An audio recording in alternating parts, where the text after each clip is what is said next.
Korang tahu tak ada gejala yang akan terjadi kepada korang jika korang kurang vitamin A?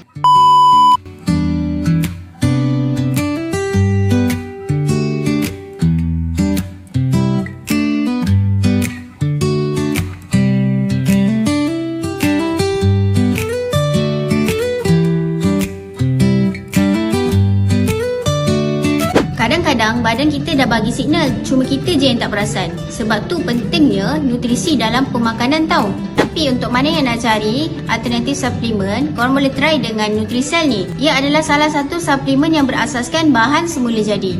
Ia ada 101 ekstrak buah-buahan dan sayur-sayuran tau. Ia dapat bantu untuk menyokong rutin harian. Tapi korang kena jaga juga gaya hidup sihat, pemakanan, rutin skincare yang betul, minum air yang cukup. So kalau korang nak order Nutrisel sekarang, korang boleh klik link di bio.